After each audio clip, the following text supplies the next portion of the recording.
السلام علیکم عزیز طلبہ، آج کا لیکچر ہمارا ایک شارٹ سٹوری پہ مشتمل ہے، اور اس شارٹ سٹوری کا جو عنوان ہے وہ ایک پادری اور تین درویش۔ یہ کہانی ایک پادری اور تین درویشوں کی ہے۔ کہانی دراصل یوں ہے کہ ایک جگہ ایک پادری رہتا تھا۔ وہ بڑا اثر رسوخ اور نیک اعمال والا تھا۔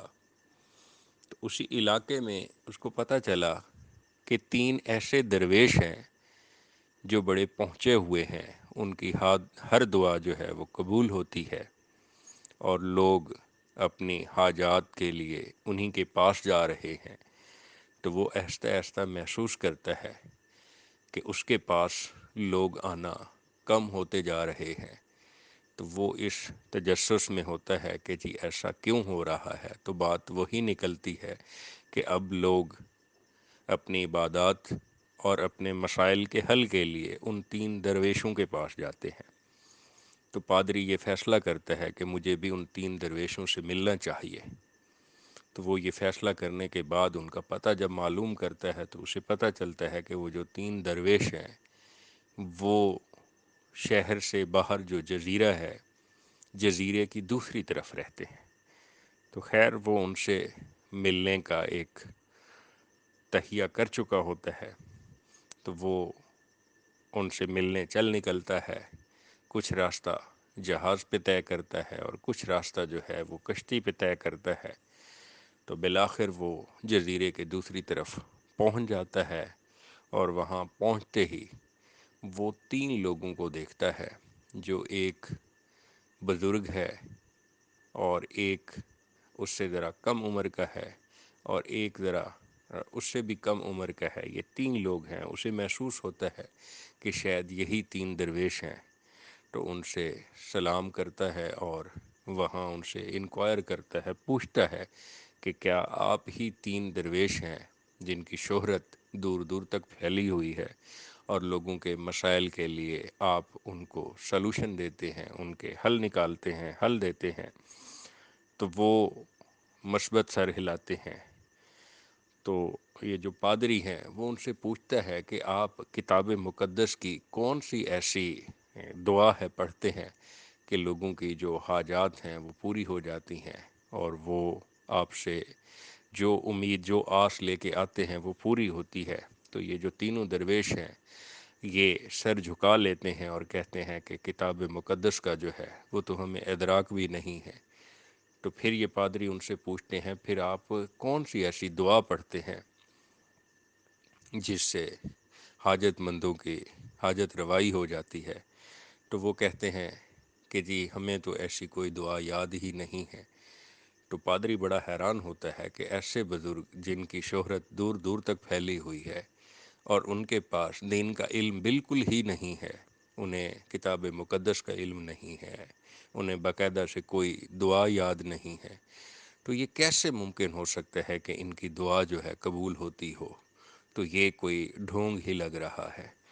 تو وہ پوچھتا ہے کہ پھر آپ کیا کرتے ہیں؟ تو یہ تینوں درویش بتاتے ہیں کہ ہم نے ایک اپنی دعا بنائی ہوئی ہے، اور وہ دعا یہ ہے کہ ہم اللہ کو کہتے ہیں کہ جی آپ کے بھی تین روپ ہیں اور ہم بھی تین لوگ ہیں، تو لہٰذا ہم سچے من سے، سچے دل سے اسی کی عبادت کرتے ہیں، اور جو بھی حاجات ہوں ان کو درخواست کرتے ہیں تو وہ روا ہو جاتی ہیں۔ تو یہی ہمارا طریقہ ہے۔ خیر پادری اندر ہی اندر بہت ہنستا ہے اور انہیں احمق سمجھتا ہے، اور ان کی ان احمقانہ حرکتوں کی وجہ سے دل ہی دل میں انہیں بہت برا بھلا اور عوام الناس کی ایک سادگی پہ ہنس رہا ہوتا ہے۔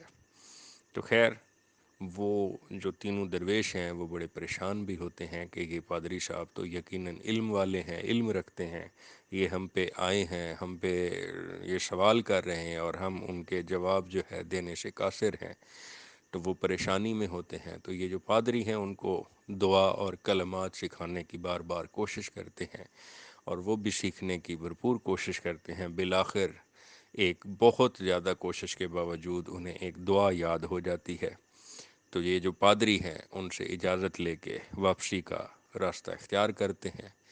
تھوڑی دیر یہ دریا سے جزیرے سے سفر کر رہے ہوتے ہیں تو ان کو محسوس ہوتا ہے کہ ان کے پیچھے کوئی چیز آ رہی ہے۔ تھوڑی دیر بعد وہ چیز ان کے قریب آ جاتی ہے تو ان کو ایسے پتہ چلتا ہے کہ وہ جو 3 بزرگ تھے وہ ان کے پیچھے آ رہے ہیں۔ لیکن اس میں ایک حیران کن بات یہ ہے کہ وہ جو 3 لوگ ہیں وہ کسی کشتی پہ، کسی جہاز پہ نہیں ہیں، بلکہ پانی پہ ایسے سفر کر رہے ہیں جیسے زمین پہ انسان آنکھیں بند کر کے، بڑی ہموار زمین پہ آنکھیں بند کر کے سفر کر رہا ہوتا ہے۔ تو اس کے لیے یہ بڑی حیران کن بات ہوتی ہے کہ یہ کیسے ممکن ہو سکتا ہے کہ انسان پانی پہ اس طرح سفر کرے۔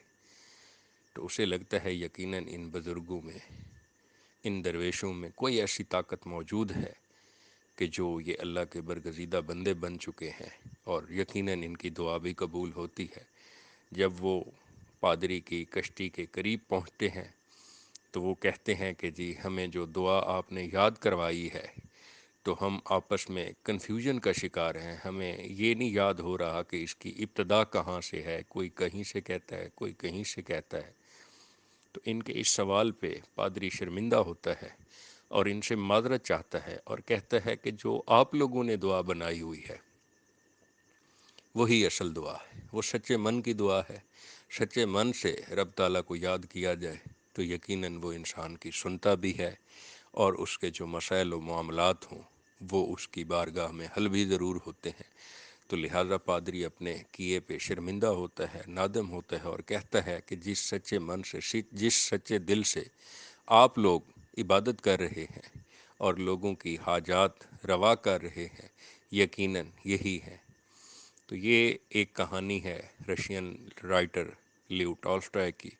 اس میں ایکچولی بتانے کی یہی کوشش کی گئی ہے کہ انسان مذہب کے نام پہ کچھ ذمہ داریاں اپنے اوپر لے لیتا ہے، اور وہ یہ سمجھتا ہے کہ اگر وہی یہ کرے گا تو یہ ٹھیک ہوں گی، اور کوئی اسے کرے گا تو غلط ہوں گی، جبکہ اس میں سچے دل کی جو ہے وہ نیک نیت جو ہے اس کا ہونا شرط نہیں رکھتا۔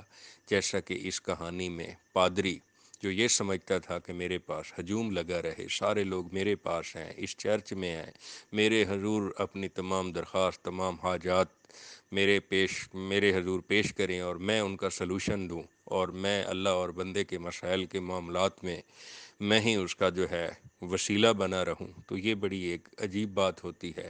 جب وہ 3 درویشوں سے ملتا ہے تو وہاں اسے پتہ چلتا ہے کہ نہیں، ہر بندہ اگر سچے دل سے، سچی نیت سے اپنی حاجات جو ہے خدا کے حضور پیش کرے گا تو یقیناً اس کی حاجت روائی ہوگی۔